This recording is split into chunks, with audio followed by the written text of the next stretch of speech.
When people hear the words Sharia law, many immediately think of harsh punishments, oppression, or extremism. But here's an important question. Is Sharia law actually the same thing as the Quran? And if not, where did Sharia law come from? And why is it understood so differently across the world? In this video, we'll talk about what Sharia law really is, what the Quran says, where the confusion comes from, and why reading and comparing sources yourself matters more than ever. The word Sharia comes from an Arabic root meaning a path to water, symbolizing guidance toward a moral life. Sharia law is not a single book, and it is not the Quran itself. Instead, Sharia is a human-made legal and moral framework developed by scholars over centuries to help Muslims live according to what they believed God intended. The Quran does not begin with laws. It does not begin with punishment. It does not begin with fear. The Quran begins with a single command: read, not follow blindly, not obey without thought. Read. Yet today, millions are told what Islam is without ever being encouraged to read it for themselves. Sharia law is often spoken of as if it were the Quran itself, but it is not. The Quran is divine revelation. Sharia law is human interpretation. Sharia developed over centuries as scholars tried to apply moral guidance to real-life situations. Different cultures, different politics, different minds. That is why Sharia looks different in different countries. And that alone tells us something important. It cannot be identical to the Quran.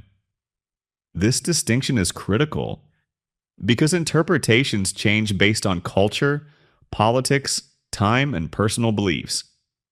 The Quran does not present a detailed legal system.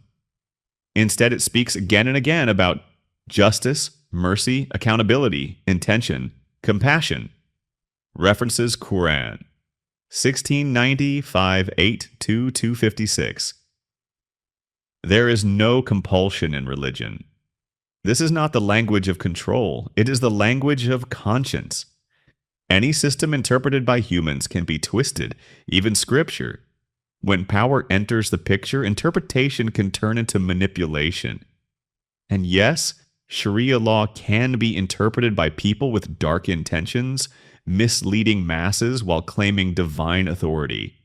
This is not new. History is full of faith used as a weapon. That is why the Quran repeatedly urges reflection, reason, and personal accountability. The Quran does not ask you to surrender your mind. It asks you to use it. Reading for yourself is not rebellion. It is obedience to the very first command of the Quran. Read the text.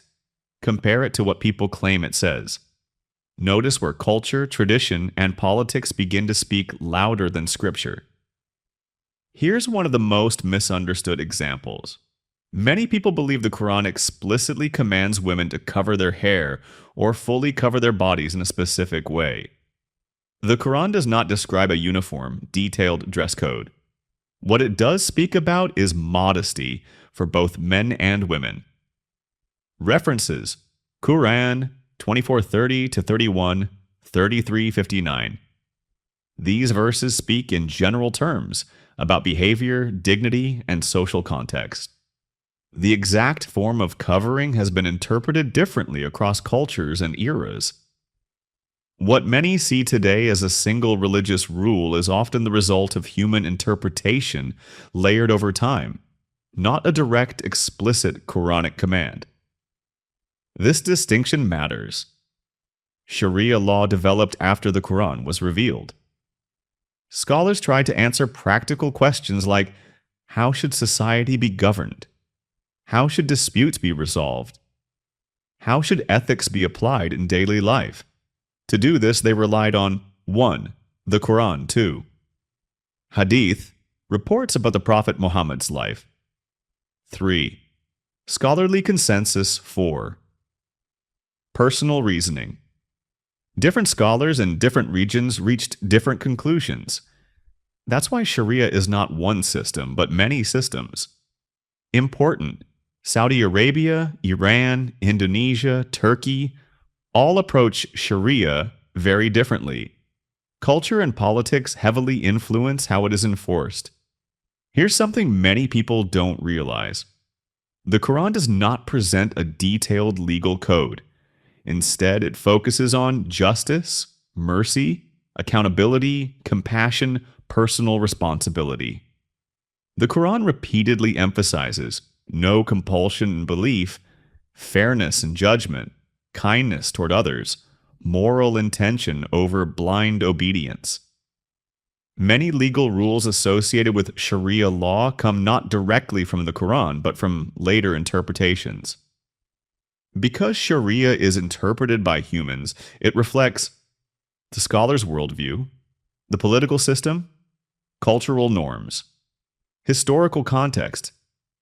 Some interpretations emphasize justice and ethics, others emphasize control and punishment.